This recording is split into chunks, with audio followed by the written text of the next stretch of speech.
வணக்கம். மத்திய அமைச்சர் ஒருத்தர் கொடுத்த பதில் அன்புமணி அவர்களுக்கு அது மிகவும் சர்ச்சைக்குரிய பொருளாக போயிட்டுருக்கு. ஆளுநர் கலந்துகின்ற ஃபங்க்ஷன் என்ன நடந்துச்சு? யார் மீது தவறு? கரூர் வழக்கில் கிடைச்ச ஒரு தீர்ப்பு தாவேக்காக்கு அது பேரிடியா? அண்ணன் திருமா அவர்களுடைய பேச்சு அதுவும் சுவாரஸ்யமாக இருக்குது.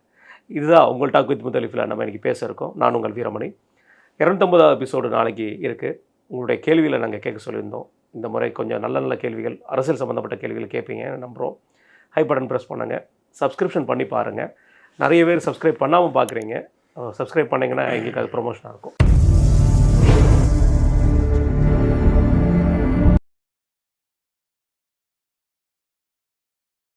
வணக்கண்ணே. வணக்கம்.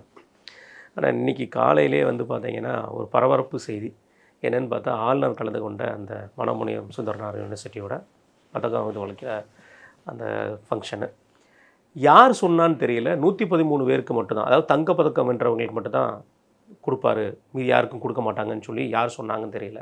ஒரு பெரிய பரபரப்பு, உண்ணாவிரதம், போராட்டம், அழுகை எல்லாமே நடந்துருச்சு அந்த ஒரு குறுகிய நேரத்துக்குள்ளே.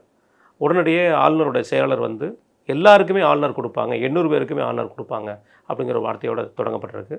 அது மட்டும் இல்லாமல் முதல் முறையாக தமிழ்தாய் வாழ்த்து 3வது முறையாக பாடப்பட்டிருக்கு. எப்படி பார்க்குறீங்க?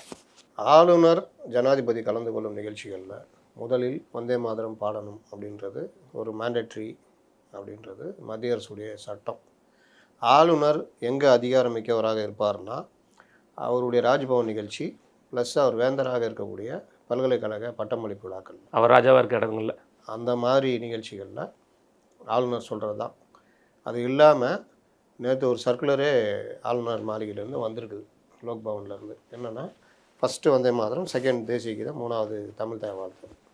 இன்றைக்கி இந்த நிகழ்ச்சியை இதுதான் உலகத்திலே வேறு செய்தியே இல்லைன்ற மாதிரி எல்லா தொலைக்காட்சியும் பட்டமளிப்பு விழாவை கவர் பண்ணி எல்லாருக்கிட்டேயும் கருத்துக்கள் கேட்டு முதல்வர் விஜயை கொஞ்சம் திட்டி அந்த அரசு அடிமை அரசுன்ற மாதிரிலாம் பேசி கொண்டு போயிட்டாங்க.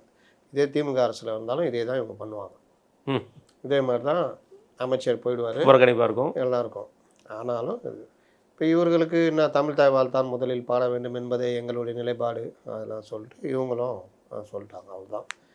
மத்திய அரசுடைய சார்ந்த விஷயங்களில் வந்தே மாதரம் முதலில், அடுத்து தேசிய கீதம், அடுத்து தமிழ்தாய் வாழ்த்துன்றது நடைமுறை. இதிலெல்லாம் கவனம் செலுத்திக்கிட்டு இதெல்லாம் செய்தியாக்கிக்கிட்டு இதுதான் பெரிய விஷயம் தமிழ்நாட்டில்னு போகிறது தான் இன்றைய கேவலமான நிலையாக இருக்குது. உணர்ச்சி மிகுந்த விஷயங்களில் நம்மளை தள்ளுற வேலை. நாட்டில் எவ்வளோ விஷயங்கள் இருக்குது. மனோன்மணியம் சுந்தரனார் பிள்ளை தான் எழுதினார். ஆமாம், அவர் எழுதின இதிலேருந்து திராவிடத்தெல்லாம் தூக்குனீங்களே, அதுதான் சரி. அந்த இதுலேயே தமிழ் தாய் வாழ்த்து 3ஆம் இடத்துக்கு தள்ளப்பட்டிருக்கிறது. சரி, முதலிடம் வச்சுட்டா ஏதாவது மாறிட போதா? இன்றைக்கி ராம்சார் நிலத்தை ஆக்கிரமிச்சுக்கிட்டே அந்த இதுவும் பகிரங்கமாக நீ கோர்ட்டுக்கு போய் போடுறான். அந்த ஒரு மனுஷன் உட்காந்துட்டு அங்கே வீடியோ யாருமே இல்லை. அதுக்கு ஆதரவு அந்த சேனலுங்க அங்கே போய் எடுங்கடா, போய் அதை எடுங்க, அதை ஒரு பெரிய பிரச்சாரம் மாற்றுங்க. அந்த நிறுவனத்துக்கு எதிராக எதாவது பண்ண முடியுமா? அதை விட்டுட்டு இதை கொண்டு பெரிய அது கூட இல்லைண்ணே. அந்த நிறுவனத்தில் இடம் வாங்குறேன்னு சொல்லி பணம் கொடுத்தவங்களுக்கு யாரும் ஆறுதலாக நிற்க முடியுமா? நீங்களாம் ஏமாந்து போய் நின்று அவ்வளோ பேர், ஆயிரக்கணக்கான பேர் ஏமாந்து போய் உட்காந்துருக்காங்க.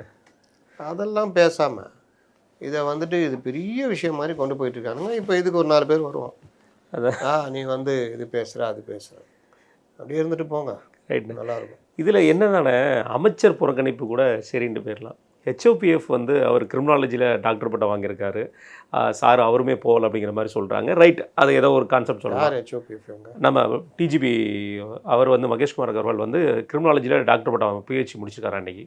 ஸோ அவரும் டாக்டர் பட்டம் வாங்குறதா இன்றைக்கி ப்ரோக்ராம் இருந்திருக்கு. அதில் இன்றைக்கி அவர் கலந்துக்கலங்கிற சொல்கிறாங்க. இதை கூட நம்ம ஓரளவு நின்றுந்தாங்க போல, யாரோ அது இந்த நியூஸில் தான் போட்டிருந்தாங்க, இன்ஃபர்மேஷனை கொடுத்துருந்தாங்க. இதை கூட அக்செப்ட் பண்ணிக்கலானே. சரி, தமிழ்நாடு பேஸ் பண்ணி இருக்கிறாரு சார். மும்பையில் இருக்கக்கூடியவரும் வரல, அவரும் புறக்கணிச்சிட்டாருங்கிற மாதிரி போட்டிருக்காங்க.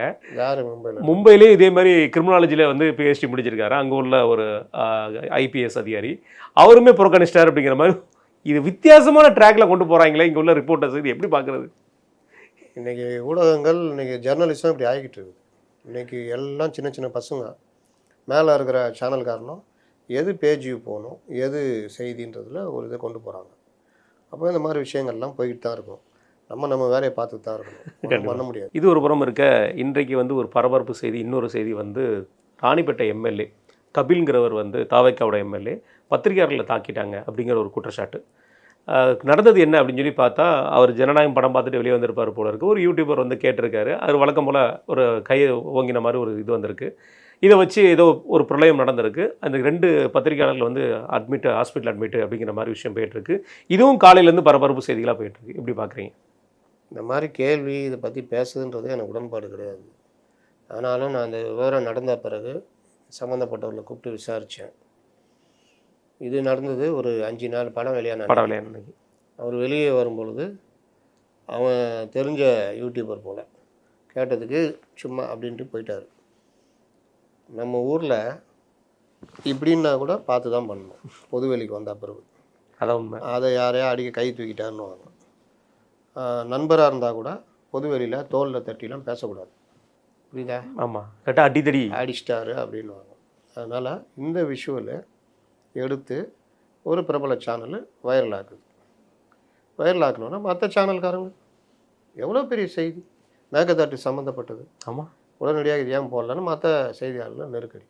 அப்போ இவரை உடனடியாக இந்த இதை தான் கவனிக்கணும். தலைமையிலேருந்து கூப்பிட்டு இவரை கண்டிச்சிருக்காங்க. இவர் நடந்த விஷயத்த சொல்லியிருக்காரு. சரி, இதுக்கு என்ன தீர்வோ அதை பண்ணுங்கன்றது. இவர் அந்த யூடியூபரை கூப்பிட்டு ஏன்பா நடந்த விஷயம் என்னான்னு உனக்கே தெரியும், அதை ஒரு வீடியோவாக பேசி என்னை டேக் பண்ணி நீ இன்ஸ்டாவில் போடு. அப்போ எல்லாருக்கும் தெரியும் நான் வந்து உன்னை அடிக்க கை வாங்கலை, ஃப்ரெண்டு நீ, நான் சும்மா அப்படி சைகை பண்ணிட்டு போனேன், இது நோக்கம் அது இல்லை அப்படின்னு போடுப்பான்னா அந்த பையன் ஏதோ அதுக்குள்ளேயும் யாருக்கிட்ட அவர் ஜாயிண்ட் ஆகிட்டார் என்னன்னு தெரில. இதை ஒரு பெரிய விஷயமா எடுத்துக்கிட்டு இந்த சேனல்களில் இருக்க ஹெட்டுகள் இதை எப்படி அவர்கிட்ட போய் கேளுங்க அப்படி இப்படின்னு பண்ணி இந்த ரிப்போர்ட்டர்ஸ் எல்லாம் அங்கே போய் அங்கே என்ன வாக்குவாதம் ஆச்சு என்ன ஆச்சுன்னு தெரியாது. இப்போ 2 பேர் அட்மிட் ஆகுன்றாங்க. அது எனக்கு என்னன்றதை அது என்ன இது வரைக்கும் எனக்கு நான் விசாரிச்சு ஊடகத்துக்கு தான் வெளிச்சோங்கிறீங்களா? இதுக்கு நேரிலலாம் நடந்ததுலாம் ஊடகத்துக்கு தான் வெளிச்சம். அது யார் அடித்தாங்க, என்ன ஆச்சு, இல்லை ஹாஸ்பிட்டலில் இவங்களாம் போய் படுத்துனாங்களா, இல்லை அடிதடி தான் ஆச்சா, ஏன் அடிதடி ஆச்சு, இது ஒரு செய்தியா, இது செய்தியாக்கக்கூடிய விஷயமா?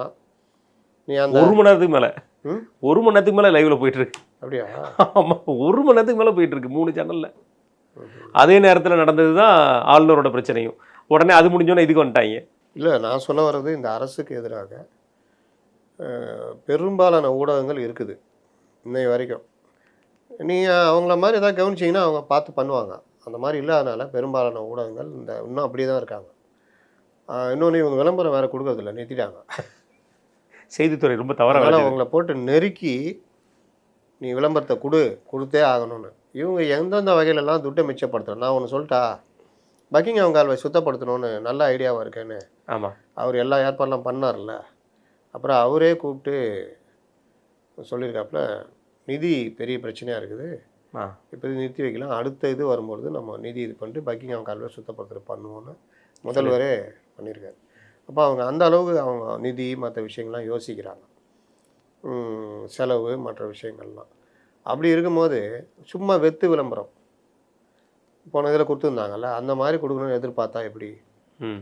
வாய்ப்பே இல்லை. அதான் கம்யூனிஸ்டுகள் கோவம். அதுதான் இன்னொரு புறம்னு என்ன ஒரு கொடுமைனா, தமிழ்நாட்டில் திமுக ஆட்சியில் இருந்தால் மட்டும் ஆளுங்கட்சிக்கு ஆதரவாகவே அந்த ஊடகங்கள் செயல்படுது.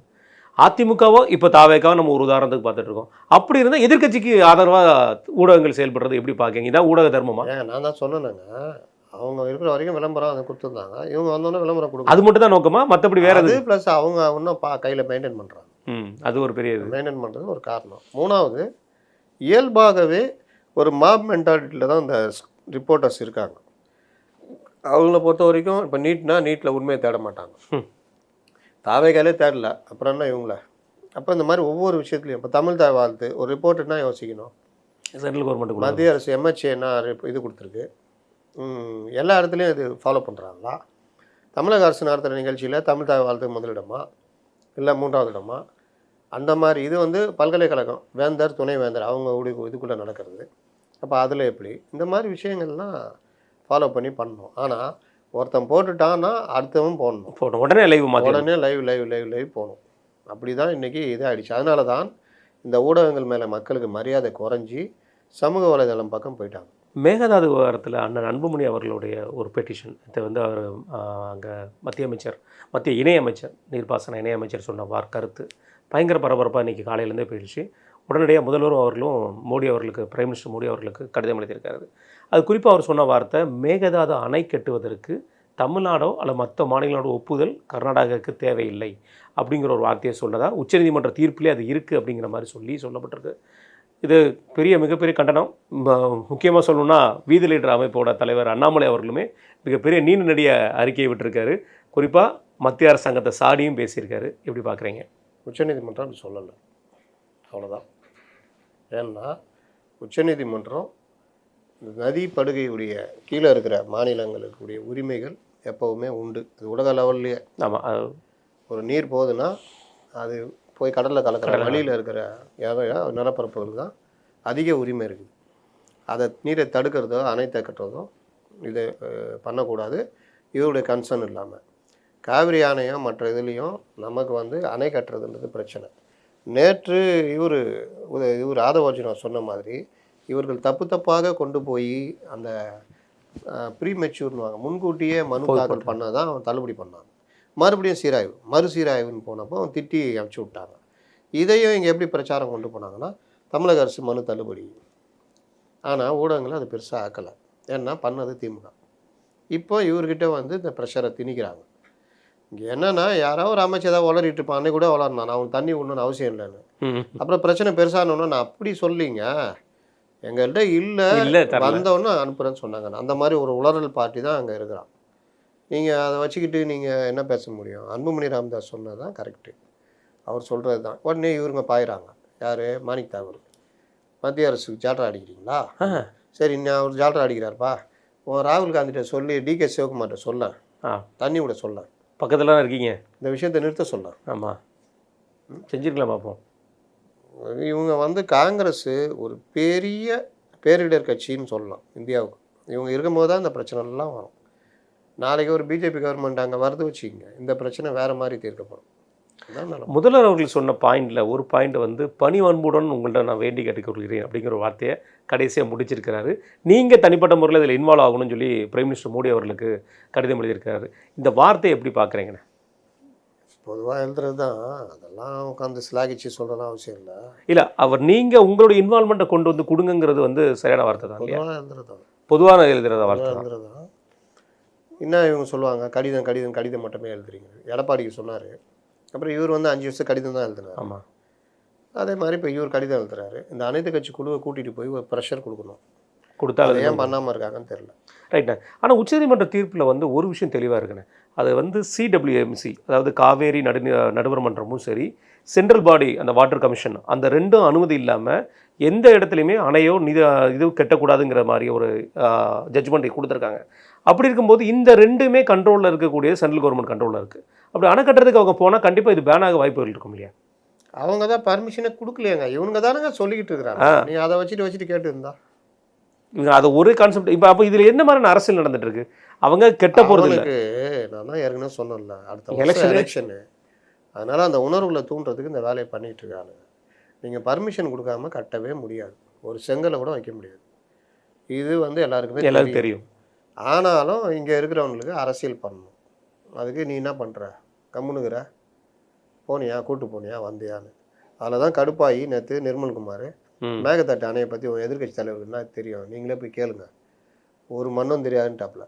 இல்லை, அவர் கேட்டோன்னே அவர் ரியாக்ஷன் பார்த்துருப்பீங்கல்ல, கனிமொழி ரியாக்ஷன் தான் டக்குன்னு காரத்துறது. அவ்வளோதான், கனிமொழி பண்ணுவாங்கல்ல அதே ரியாக்ஷன். ஏன்னா அவருக்கு தெரியாது, அதனால அவர் கம்முன்னு போயிட்டார். ஒத்துக்கிட்டு போயிட்டாரா? அதுக்கு முன்னாடி அவனும் கேட்டுருந்தெல்லாம் பார்த்தீங்களா? ஆமாம், ஐயா உங்கள் தாத்தா இருந்த இது ஏதோ செக்கிழுத்து செம்மல், எப்படி தூத்துக்குடி ஜெயிலில் செக்கிழுத்து செம்மல், பாளையங்கோட்டையில் இவர் வந்து பாம்பு பலி நடுவில் இருந்தான். அது அவன் பாருங்க, அதுக்கு வரல. கலைஞரையும் மார்க்கெட்டையும் கம்பேர் பண்ண பாருங்க, எனக்கு அதான் வைத்திருச்சா போச்சுன்னு. அதுதான் இவனுடைய இது, இவனுக்கு தெரிஞ்சதெல்லாம் இவ்வளோதான். இப்போ அவர் சரி என்னதான் தலைவர் பெரிய தலைவருங்கிற மாதிரி கான்செப்டில் வரும்போது அடிச்சு ஐயா நம்ம இது இப்படி தான் கேள்வியே வரும். ஐயா நம்ம இது, ஐயா நம்ம தாத்தான்னா உங்கள் தாத்தாவா, இந்த மாதிரி அவர் மாதிரி அந்த சிறையை பார்க்க வந்திருக்கீங்களா? வந்தது மார்கண்டேனுக்கு தானே, அப்புறம் என்ன அந்த கேள்வி கேள்வி அவசியம் என்ன இருக்குது? கரூரில் கொடுத்த அந்த 31 பேருக்கு முன்னாடி பணி நியமன ஆணையினை அது நேற்று மதுரை உயர்நீதிமன்ற கிளை ரத்து செய்திருக்கிறது. தாவேக்கா அரசாங்கத்தோட முதல் இதுக்கு ஒரு பெரிய ஒரு இழப்பு சொல்லலாம். அதே மட்டும் இல்லாமல் நீதிபதி அவர்கள் சொன்ன வார்த்தைகள், விபத்தில் பாதிக்கப்பட்டவங்களுக்கு இதே மாதிரி கொடுப்பீங்களா, அதே மாதிரி இது சிவாசி பட்டாசு ஆலையில் வெடிப்பட்ட இறந்தவங்களுக்கு கேட்டதானுங்க. அவ்வளோதையும் கேட்டிருக்காரு. ஒருபடி மேலே போய் அந்த இறந்தவங்களுக்கு கருணை அடிப்படையை கொடுக்குறவங்க இடத்துல நான் இதுக்கு முன்னாடி நிறைய பேர் காத்துட்டு இருக்கும்போது இதை ஏன் முன்னுரிமை கொடுத்தீங்க இதே நம்ம கேட்டது. இதெல்லாம் கேட்டு அந்த நேற்று அந்த வழக்கை இது முடிச்சு வச்சிருக்காரு. எப்படி பார்க்குறீங்க? நான் ஏற்கனவே சொன்னதானுங்க, கரூர் மேட்ருன்றதை போய் அப்படி பொருத்தி பார்க்காம இதை அந்த மாதிரி பண்ண அந்த மக்களுக்கு தீர்வு கொடுங்க, இழப்பீடு கொடுத்துருக்கீங்க, இன்னும் ஏதாவது செய்யணும்னா அவங்க கட்சி சார்பாக பண்ணுங்க. இல்லை அவரே திறன் பயிற்சி கொடுங்கன்னு சொல்லி சொல்கிறாங்க. ஆனால் அரசு சார்பில் வேலை கொடுக்கறதுன்றது தவறான முன்னுதாரணமாக மாறிடும். அப்படி கொடுத்தீங்கன்னா தூத்துக்குடி துப்பாக்கி சூடில் இறந்த குடும்பங்களும் கொடுங்க. மாஞ்சோலை தொழிலாளர்கள் திமுக ஆட்சியில் அந்த இதில் 17 பேர் இறந்து போனாங்க போலீஸ் இதில் அட்டாக்கில், தண்ணியிலலாம் விழுந்து செத்து போனாங்க, அந்த குடும்பங்களுக்கு கொடுங்க. தருமபுரி பேருந்து எரிப்பு வழக்கில் 2 மாணவி இறந்து போனாங்க, அந்த குடும்பத்துக்கு கொடுங்க. நிறைய இருக்குது, பாடிக்கிட்டே போகலாம். இந்த இது மகாமகம் குளத்துலாம் 30 பேர், சென்னையில் ஏர் ஷோவில் 5 அடிபட்டு இறந்து போனது, வெள்ளத்தில் இது வாங்க வந்தவங்களுக்கு இறந்து போனவங்களுக்கு இப்படிலாம் கொடுங்க. நாளைக்கு இதை ஒரு மேண்டேட்டரி ஆக்கிடுங்க, முடிஞ்சு போச்சு. அதுக்கப்புறம் கார் விபத்து அதெல்லாம் தாண்டி தான் நம்ம சொன்னோம். அதே தான் நீதிபதி கேட்டிருக்காரு. கள்ளச்சாராயம் குடிச்சு செத்தவனும் 10 லட்சம் கொடுத்தா தன் உயிரை நேர்மையாக உழைக்கணும்னு உழைச்சி தினசரி வேலைன்றது நமக்குலாம் சாதாரணம். ஆனால் அவங்களுக்கு வேலையை முடிச்சு குளிக்கலைன்னா கண்டோம்.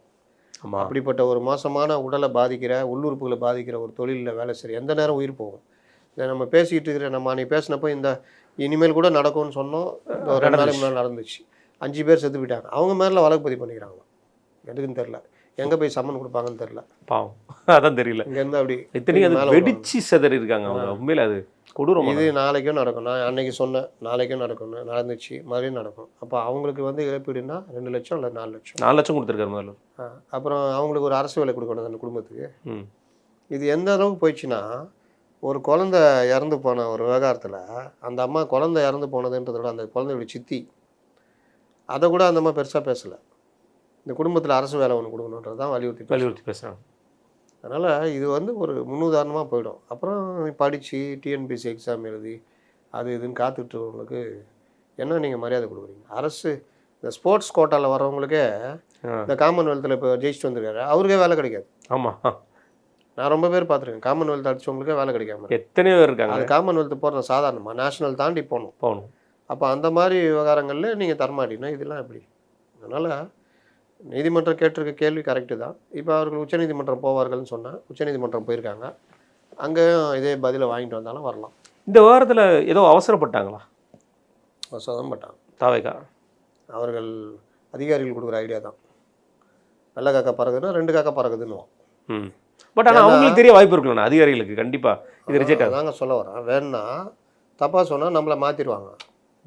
இன்னொருத்தன் சொல்லுவான், சார் இவர் எப்பவுமே அப்படி தான் சார் முட்டுக்கட்டை போட்டுன்னு இருப்பார், அதுக்கு தான் 5 பேர் வச்சுருக்கீங்க. உடனே என்ன பண்ணுவாங்க, அவரை அனுப்பிச்சிடுங்க. ஜெயலலிதாவுக்கு அம்மா குன்ஹா ரொம்ப இதுவாக இருக்கார், செக்ஷனும் ரொம்ப ஸ்ட்ராங்காக இருக்குது, குறைஞ்சது 4 வருஷத்துக்கு மேலே கிடைக்கும், அதை தவிர்க்கிறதுக்கு பாருங்கள், போகாதீங்க. ஏன்னா தீர்ப்பு சொல்கிற அன்றைக்கி போனால் தான் தீர்ப்பு சொல்லுவாங்க. ஏதாவது உடம்பு சரியில்லைன்னு ஏதாவது இது பண்ணி வேறு ஏதாவது ட்ரை பண்ணுங்கன்னு ஒருத்தர் சொல்கிறார், ஒரு அதிகாரி. மற்ற 2 அதிகாரிகள் ஜிங்சாக். அவர்கள் என்ன சொல்கிறாங்க, எப்போவுமே இவருக்கு இதுதான் வேலை, நெகட்டிவாகவே பேச தான் வேலை அப்படின்னா அவங்களுக்கு கோபம் வருது. அவரை தூக்கி மாற்றுங்க, வேறு ஒரு நல்ல துறைக்குமா, இல்லை அதோட மோசமான துறைக்குமான்னு மாற்றுறாங்க. ஆனால் அந்த அதிகாரி சொன்னார், அவர் தான் சொல்கிற இடத்துல இருந்தவர், அவர் சொன்னது தான் நடந்தது. இவங்க எதிர்பார்க்காம தான் போய் மாட்டிக்கினாங்க. 120 நாள் ஜெயிலு. போனவுடனே நீங்கள் குற்றவாளி அப்படியே உட்காருங்கன்னு சொன்னப்போ தான் அவங்களுக்கு அது உரைக்குது, ஆகா நம்மளை இவங்க ஏமாற்றிருக்காங்க. அதற்கு பிறகு இந்த 2 அதிகாரி அவங்க சந்திக்கவே இல்லை. எவ்வளோ டக்கர் அடித்து பார்த்தாங்க, ஜெயலலிதா சந்திக்கவே இல்லை. இந்த அதிகாரி பார்க்கறதுக்கு வாய்ப்பு கிடைக்கல. அதுக்குள்ளேயும் அவங்க இறந்துட்டாங்கன்னு வச்சுக்கோங்க, இல்லாட்டி இந்த அதிகாரிக்கு நல்ல போஸ்டிங் கிடச்சிருக்கும். அந்த மாதிரி இந்த தப்பாக சொல்கிறவனுங்க ரொம்ப பேர் இருப்பாங்க. இது அது பார்த்து நடைமுறை தெரிஞ்சுக்கிட்டு அரசியல்வாதிகள் தான் முடிவு பண்ணணும். ஏன் இது தெரியாதா சார், இந்த மாதிரி பண்ணால் சிக்கல் வரும் சார், இது தவறான முன்னுதாரணமான பல பேர் கிளம்புவாங்க சார், அது பண்ண வேணான்னு சொல்லணும். ம். இல்லைண்ணா இவங்க இந்த 31 பேருக்குமே எல்லாருக்குமே அரசு வேலைங்கிறது ஒரு கனவாக இருக்கக்கூடிய வாய்ப்பு இருக்கலாம். இந்த 31 பேருமே ஜாயின் பண்ண வேண்டிய சூழ்நிலை வந்துருச்சு. இப்போ திடீர்னு இது படங்கினா அதெல்லாம் பண்ண தான் செய்வாங்க. என்ன கதையாக இருக்க, டிஎஸ்பி குரூப் 1 எக்ஸாமு தப்பாக எழுதி இல்லாத அயோக்கியத்தனம்லாம் பண்ணி எல்லாம் வேலைக்கு சென்ட்டாங்க. இது இவருக்கு ஏதாவது எதிர்ப்பதமாக மாற வாய்ப்பு இருக்குமா விஜய் அவர்களுக்கு, முதல்வர் அவர்களுக்கு? ஒரு கூட்டம் வந்து பேசினாருன்னா எல்லாம் கரைஞ்சிரும்.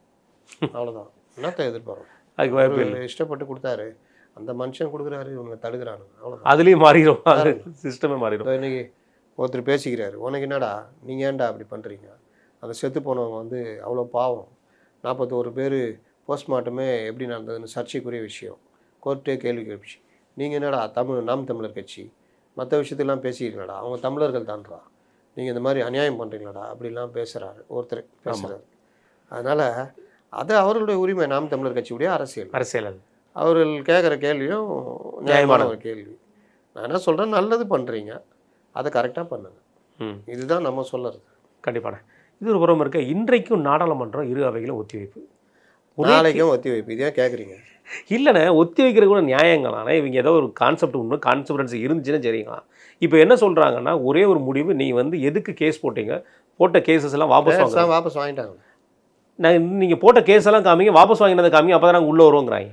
நாளைக்கு இன்னைக்கு வாபஸ் வாங்கிட்டாங்க பீகாரில், எல்லா இடத்துலையும், அதர் ஸ்டேட்லாம். நாளைக்கு வேறு யோசிப்பாங்க, அவங்களுக்கு தேவை சம்சா கட்லெட்டு புதினா சட்னி.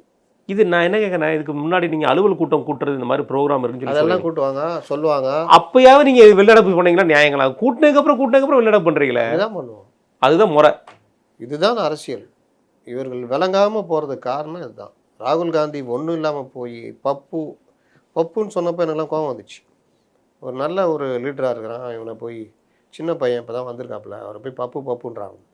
ஆனால் இப்போலாம் பார்க்கும்போது பப்புவோட கேவலமாகிறார். ஒரு கவர்மெண்ட்டு பார்லிமெண்ட்டு நீ அங்கே தான் பேசணும். ஆமாம், காக்ரோச் போராட்டம் சம்மந்தமாக அவங்க ரோட்டில் போராடுறாங்க, நீ சபையில் போராடணும். நீ ஏன்னா நீ சபையுடைய எதிர்க்கட்சி தலைவர், உனக்கு 100 எம்பி கொடுத்து ஜனங்க உட்கார வச்சுருக்காங்க, அதை மதிக்கவே மாட்டேங்கிற. நீ போய் பிரதமருடைய முற்றுகையிடுற, சம்சா சாப்பிட்ற, கட்லெட் சாப்பிட்ற, வெளியில் சுற்றினுக்கிற, காலேஜ் போகாமல் வெளியில் சுற்றினு பண்ணணும். அதே மாதிரி அந்த மாதிரி இன்றைக்கி இது பிரேக்கிங் ஆகணும். நீங்கள் சொன்ன மாதிரி நான் எப்படி பார்த்தா, அவருக்கு நாடாளுமன்றத்தில் பேசி பிரேக்கிங் ஆக வேண்டிய இடத்துல போராட்டத்தில் ஒருத்தர் வந்து இவரை பார்க்கணும் ஆசைப்பட்டவரை நேரில் சந்தித்து பேசியிருக்காரு, அதை தான் பிரேக்கிங் பண்ணிகிட்டு இருக்காங்க. இதில் என்ன கொடுமைனா, பிரியங்கா காந்தி அவர்கள் வந்து நீங்கள் எப்படியாவது ராகுலை கல்யாணம் பண்ணுறதுக்கு பேசிடுங்க, கல்யாணம் பண்ண வச்சிருங்கன்னு சொல்லி அந்த வந்தவர்கிட்ட பேசினாப்பையா. இது இன்றைக்கி பிரேக்கிங் நியூஸாக போட்டுட்ருக்காங்க நேஷனல் சேனலில் போகிற அளவுக்கு. ரைட்டு. இது ஒரு உறவு இருக்குது. எங்கள் அண்ணன் திரும்ப அவர்கள்ண்ணே ஒரு போட்டிருக்காரு நேற்று. என்னென்னா, கூட்டணி நாங்கள் வச்சுட்டா உங்களுக்கு நாங்கள் அடிமையாக இருக்கணுமா, நீங்கள் சொல்கிறதெல்லாம் நாங்கள் ஏற்றுக்கிட்டு போகணுமா, அப்படின்ற அவசியமே கிடையாது, இது சிறுத்தைகள் இடம் கொடுக்காது. ஸ்டாலின் சொல்கிறாரா? இல்லைண்ணே, இங்கே தான் தாவேக்காவோட இல்லைங்க, அவங்க தான் இப்படி இவங்களை பற்றி கண்டபடி பேசுனாங்க, சோபா மாடல் அது இதுன்னு. நீங்கள் அடுத்த கேள்வி கூட கேட்பீங்க, தாவேக்கா திமுக கூட தானே கூட்டணி இருக்காரு, அப்போ திமுக தானப்பா அப்படின்னு சொல்லி நீங்கள் என்கிட்ட கேட்பீங்க. ஆனால் அண்ணன் அப்படி சொல்லலைண்ணே, ஆட்சியில் இருக்கிறத சொல்லிட்டாப்புல. இல்லை, யாரை பார்த்து சொன்னாருன்னு? தாவேக்கா பார்த்தா நாங்கள் ஏன் அடங்கி போகணும் அப்படிங்கிற வார்த்தையை சொல்கிறது. என்ன அடக்குனாங்க? என்ன அடக்குனாங்க அது தெரிலண்ணே. சிறுத்தை எப்படி அடக்கினாங்கன்னு தெரில. இன்று ஒரு தகவல் இது ஒரு வார்த்தையே சொல்லியிருக்காரு. சானவாஸ் அவர்கள் வந்து 2 நாட்களுக்கு முன்னாடி பேசின வார்த்தை. இங்கே பிஜேபி எங்கே திமுக இருக்காரா, விசிகாவில் இருக்காரா? விசிகாவுக்கும் திமுக நடுவில் இருக்காரு. ஆமாம், அவர் தான் உண்மையான கூட்டணி. ஆக்சுவலாக அவர் திமுக சேர முடிவுக்கு வந்துட்டார், அப்ளிகேஷன்லாம் போட்டார், அவங்க தான் நிறுத்தி வச்சுருக்காங்க, திமுக நிறுத்தி வச்சுருக்காங்க. எதனாலண்ணே? நாளை பின்ன திருமாவளவன் வந்தாருன்னா சங்கடமாயிடும், கம்பெனியில் இருக்கிற ஆளை எடுத்துட்டோன்னா கம்பெனி முதலாளி கோச்சுக்காருன்னு, அது ஒரு காரணம். பிஜேபிக்கு போனால் இவர் என்ன பண்ணுவார்? அது சரி, அது ரொம்ப கஷ்டமாயிரும். ரைட்ண்ணே. அவர் சொன்ன வார்த்தை, தமிழ்நாட்டில் இங்கே பிஜேபி ஆட்சி தான் நடக்குது, மறைமுகமான பிஜேபி ஆட்சி தான் நடக்குது, தாவேக்காவோட ஆட்சி இங்கே எதுவுமே. எதனாலயா? அது என்ன சொல்கிறாருன்னா, நீட் போராட்டத்திற்கு வந்து மாணவர்களுக்கு எதிராக தொடர்ந்த நடவடிக்கைகள். என்ன பண்ணாங்கன்னா, மாணவர்கள் வந்து ரோட்டில் போராடும் போது அரெஸ்ட் பண்ணது, அது மட்டும் இல்லாமல் சங்க தலைவர்களை அரெஸ்ட் பண்ணது, இதெல்லாம் வந்து தவறு. சங்க தலைவர்கள் என்ன பண்ணாங்க? அவங்க போய் போராட்டத்துக்கு மாணவர்களை எங்கே பண்ணாங்க? காலேஜுக்குள்ளே போய் மாணவர்களை அழுத்து. காலேஜுக்குள்ளே போய் பண்ணலாமா? இவ்வளோ கேள்வி அவருக்கு தான் தெரியும்லண்ணே, தெரிஞ்சுதானே எங்கள் ஆளுக்கு பேசுகிறாங்க. அந்த நெறியாளர் கேட்கணும்ல. இது அவரே பேசிக்கிட்டதுன்னு, இது அறிக்கையை விட்டது இல்லை, அவர் ஒரு இதுலேயும் பேட்டிலையும் விழுப்புரம் இங்கெல்லாம் வந்து ரோட்டில் இறங்கி போராடினாங்க. நீங்கள் சண்முகமே முதலமைச்சராக இருந்தாலும் போலீஸு இந்த நடவடிக்கை தான். ஆமாம், நான் என்ன சொல்கிறேன், 5 வருஷத்துக்கு முன்னாடி இருந்தே நீட்டு பிரச்சனை இருந்துகிட்டு இருக்குது. அந்த ரகசியம் தெரியும்னு அவங்க சொன்னோன்னே இவங்களும் இல்லை முதல் கையெழுத்தில் நீட்டை நீக்கிடுவார்னோன்னா இந்த ஆகச்சிறந்த அறிவாளிகள் இடதுசாரிகளும் ஆமாம் அவர் வந்தவொடனே முதல் கையெழுத்து போட்டு நீட்டை நீக்கிடுவார்னா எவனுக்குமே எப்படி நீக்குவார்னு பார்த்தீங்கன்னா கவலை இல்லை கேள்வியும் இல்லை. வந்தவொடனே அந்த பேனா காணா போயிடுச்சு. காணா போனோன்னா அவருக்கு முதல் கையெழுத்து போடல, மற்றதுக்கெல்லாம் போட்டார். அதுக்கப்புறம் அப்படியே ஓடுது. அப்போவும் இவர்கள் எஸ்எஃப்ஐ, டைஃபி, ஏஐஒஎஃப், ஏஎஸ்எஃப் இவங்கெல்லாம் ரோட்டில் இறங்கி ஊய் கபர்தார் நான் நினச்சினுக்கிறேன் நீட்டை பேன் பண்ணுறேன்னு முதல் கையெழுத்து என்ன ஆச்சு அப்படிலாம் கேட்கவே இல்லை. அதுக்கு பிறகு ஒருவேளை இப்போ அப்போ பாலநிலம் சாவி ஆட்டம் இருந்துச்சுன்னா பாலன் இல்லமே இருந்துச்சு. அப்போ வந்து இவர் உதயநிதி ஸ்டாலின் வந்து இவங்களை கூப்பிட்டு அந்த ரகசியம் எனக்கு தெரியும், நான் வந்து நீக்கிடுறேன் அப்படின்னோடனே சரிதான் நான் பார்த்துக்கலாம் நான். ரைட்டு. அந்த ரகசியம் என்னன்னா தேர்தல் நெருங்கிச்சு, பார்லிமெண்ட் தேர்தல். ரகசியத்தை சொல்லி ஆகணும். இல்லை மாமன்னன் படம் வந்ததுனால யானை மாமன்னன் படத்தை போட்டு போய் காமிச்சிருப்பாரு ஏதோ ஒன்று பண்ணிட்டு அந்த ரகசியம் என்னென்னா எல்லோரும் சேர்ந்து கேஸ் போடணும், போராடணும் அப்படின்னு அந்த ரகசியத்தை சொல்லிட்டாப்புல கட்சியில். இது இப்போ புதுசாக டிஎம்கேல ஊட்டின்னுக்கிறாங்க, அவர் தான் சொல்லிட்டு செஞ்சார் அப்படி இப்படின்னு. அதுக்கு பிறகு எலெக்ஷன் வேறு வந்துச்சு. நீட்னா பிரச்சனை ஆகிடும், என்ன பண்ணுறது, எல்லார்ட்டையும் புதுசாக கையெழுத்து வாங்கி என்ன பண்ணீங்க, அறிவாலயத்துக்கு பின்னாடி வச்சுக்கிறீங்க. அப்படியே ஜனாதிபதியை கொடுக்குது. அது ஒன்று. அவங்க கனிமொழியாக்கா என்ன சொல்கிறாங்க, நாங்கள் வந்து நீட்டை எதிர்க்கணும்னு மசோதா நிறைவேற்றி கவர்னர்கிட்ட அமிச்சோம், கவர்னர் வந்து அவர் வச்சுக்கிட்டு அவர் இது பண்ணாமல் ஜனாதிபதிகிட்ட அமிச்சு ஜனாதிபதி வச்சுக்கிட்டாங்க, அவங்க மட்டும் சட்டமாக்கி தான் நீக்கியிருக்கோம். எப்படி நீங்கள் ஜனாதிபதி வந்து சட்டமாக போகும்? சரி, அப்போ நான் கேட்குறது, இப்படி எல்லாமே பண்ண பொழுதுனா 5 வருஷம் சும்மா இருந்தீங்க. இந்த கவர்மெண்ட் வந்தோடனே அதுவும் காக்ரோச் போராட்டம் வந்தால் பிறகு நீங்கள் ரொம்ப அவசரப்படுறீங்க. போலீஸ்கிட்ட கூட பர்மிஷன் வாங்க உங்களுக்கு டைமே இல்லை. அதனால் நீங்கள் ரோட்டில் இறங்கி போராடுறீங்க, போலீஸ் வந்து அரெஸ்ட் பண்ணுது. காலேஜுக்குள்ளே போய் குழப்பம் வைக்க பார்க்குறீங்க. அப்போது அவங்க என்ன சொன்னாங்க, மாணவர்களா நீங்கள்? ஆமாம். போராடணுமா? ஆமாம். காம்பவுண்டுக்குள்ளே இருந்து போராடும், அது தாண்டாதீங்கன்னு சொன்னேன். நீ யார்? சங்கத்தில், நீலாம் உள்ளே போக அனுமதியில், கிளம்பு, அவ்வளோதான். இதுக்கு பாஜக ஆட்சி நடக்குதுன்னா என்ன அர்த்தம்? மெரினா ஓப்பன் பண்ணதுக்கு பாஜக ஆட்சி தான் காரணம்.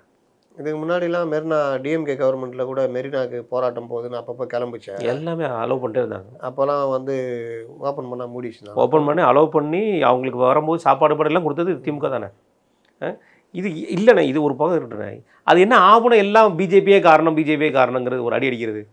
எல்லாத்துக்கும் இந்த பரணி பய தான் காரணம்னு இந்த கஞ்சா கருப்பு பிக் பாஸில் சொல்லுவார், அந்த மாதிரி எல்லாத்துக்கும் பிஜேபியாவது இதை பற்றி பேசணும்னே. அவர் இப்போ மறந்துட்டார் போல். சரி, இவ்வளோ பேசுகிறாங்களே சனாதனத்தை ஒழிக்காமல் அதுன்னு, இப்போ ஏதோ ஒரு ஆஃபீஸ் திறக்கிறதுல பெருசாக புரோகிதர்லாம் வச்சு பெரிய மந்திரம்லாம் போட்டாங்க போல், சமஸ்கிருத மந்திரம்லாம். அண்ணா விபூதியெல்லாம் போட்டு மாலை வாங்கினது அதெல்லாம் எப்பவுமே அண்ணன்ட்ட உண்டுண்ணே. அது உங்களுக்கு மட்டும் இது, அது 4 அறைக்குள் தானே, 4 செவுத்துக்குள் வேற பெரிய கிரவுண்டு வெளியில் எல்லாரும் இல்லை. அந்த இது கொடுத்தது மந்திரங்கள் ஓதுனதுலாம் 4 செவுத்துக்குள்ளண்ணே. அது எங்கள் அண்ணன் அப்பா மாறிடுவார்.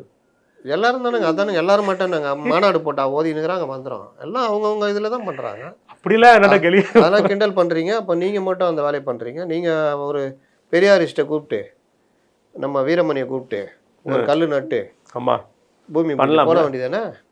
சில பேர் ஆரம்பத்தில் தீக்கால பண்ணியிருந்தாங்க, செவ்வாய்க்கிழமை கல்யாணம் பண்ணுவாங்க, ராகு காலத்தை கல்யாணம், அதெல்லாம் தைரியம், நான் பண்ணுவேன்டா அப்படின்னு பண்ணி வாழ்ந்தவங்களாம் இருக்கிறாங்க. அது தைரியம், அதை பண்ணு. இல்லை, அவர் ஆசிரியர் வீரமணி அவர்களோட மகனே வந்து கோயிலில் தாலிக்கெல்லாம் பண்ணாருண்ணே. ஆனால் ஊரில் இருக்கிற தாலியாக அவுத்துட்டு வந்தாங்க, அறுத்தாரு அந்த மாதிரி. ஏன்னா இறுதியாக என்னோட கேள்விண்ணே, இந்த பட்ஜெட் கூட்டத்தொடரில் மிகப்பெரிய ஒரு சவாலாக இருக்கக்கூடிய விஷயம் ஒன்று, நேற்று வன்னியரசு அவர்கள் கிளப்பியிருக்காரு அமைச்சர். சாதி இந்த ஆணவ கொலைக்கு புதிய சட்டத்தை உருவாக்குறதுக்கு வாய்ப்புகள் இருக்குது, முதல்வர் அவர்களும் இதை பரிசீலிச்சுட்டு இருக்காங்க அப்படிங்கிற ஒரு வார்த்தையை சொல்லியிருக்காரு. இது சட்டமயமாக வாய்ப்புகள் இருக்குமா எப்படின்னு? அது கவர்மெண்ட் தான் முடிவு எடுக்கணும். வன்னியரசு அதில் முன்னெடுப்பு எடுத்துக்கிட்டு இருக்காரு, அது உண்மையிலேயே பாராட்டத்தக்க விஷயம். இவர்கள் அதை ஏற்றுக்கிட்டு சட்டம் கொண்டு வந்தாங்கன்னா அதில் நிறைய சட்ட சிக்கல்கள் வர வாய்ப்பு இருக்கலாம். ஓட்டு சதவீதமும் மாற வாய்ப்பு இருக்கலாம். அது ஓட்டு சதவீதம் மாறதுக்கும் சட்ட சிக்கலுக்கு நாங்கள் சம்மந்தம் இல்லை. நான் அது வந்து கட்சி ரீதியாக சொல்கிறாங்கல்ல, இந்த அமைதிப்படையெல்லாம் சொல்லுவார்ல மணிவன், அந்த மாதிரி அரசியல் சிக்கல் சட்ட சிக்கல்லாம் என்னடான்னு யோசிக்கிறேன். அரசியல் சிக்கல்கள் வர வாய்ப்பு இருக்கலாம். அதெல்லாம் ஒரு கவர்மெண்ட்டை துணிஞ்சு தான் எடுக்கணும். எடுத்தா ஏன்னா அந்த ஆணவ கொலை நடக்கும்போது கூட இவர் வந்து கருத்து தெரிவிக்காமல் இருந்தார். அது ஒரு காலம். இன்றைக்கி முதலமைச்சர் சட்டம் ஏற்றுக்கிற இடத்துல இருக்கார். மக்களை பாதுகாக்க வேண்டியது எனக்கு இருக்குது, கடமை இருக்குது. நீ வந்து இடைநிலை ஜாதி எங்களுக்கு எதிரானது கிடையாது. இடைநிலை ஜாதியில் சில கிறுக்கனுங்க வெறியனுங்க இந்த கொலையை பண்ணுறான். அதுக்காக மற்றவர்கள் அதை எப்படி ஆதரிப்பாங்க? இடைநிலை ஜாதியில் இருக்கிற எல்லாருமே ஆணவ கொலை கரெக்டுன்றாங்களா? ம். அந்த மனப்பான்மை இருந்தாலே தப்பு. தப்பு. ம். அதனால் நீங்கள் அது காலப்போக்கில் மாறுது. முடிந்தால் நீங்கள் அதுக்கேற்ற மாதிரி கொண்டு போகிற விஷயம் தான் பண்ணணும். அதை விட்டுட்டு கொலையே பண்ணுவேன், அவனை உயிரோடே விட மாட்டேன், இல்லை 2 பேரையுமே கொல்லுவோம் அப்படின்றது எப்படி சரியாக இருக்கும்? இது என்ன தைரியம் வருதுன்னா, கூலிப்படை இதெல்லாம் வச்சு கொல்றாங்கன்னா, நம்ம இதில் மாட்டினா என்ன பண்ணிட்டு வெளியே வந்தால் சாட்சி இல்லை, ம். அப்படியே 10 கொலையில் 11வது கொலை அப்படின்னு. அது இல்லைடா ராசா, ஆணவ கொலைனா பிடிச்சி தூக்கி குண்டாஸில் போடுவோம், அதுக்கு தனி சட்டம், தனி விசாரணை அமைப்பு, இத்தனை வருஷம் கடுங்காவல் தண்டனை சட்ட திருத்தம் கொண்டு வந்தாங்கன்னா அது பயம் வரும் அந்த கூலிப்படைக்கெல்லாம். அது ஒரு மாற்றத்தை உருவாக்க வாய்ப்பு இருக்கலாம். ரைட்ண்ணா, மிக்க நன்றி. நான் உங்கள் நேரத்துக்கு நன்றி.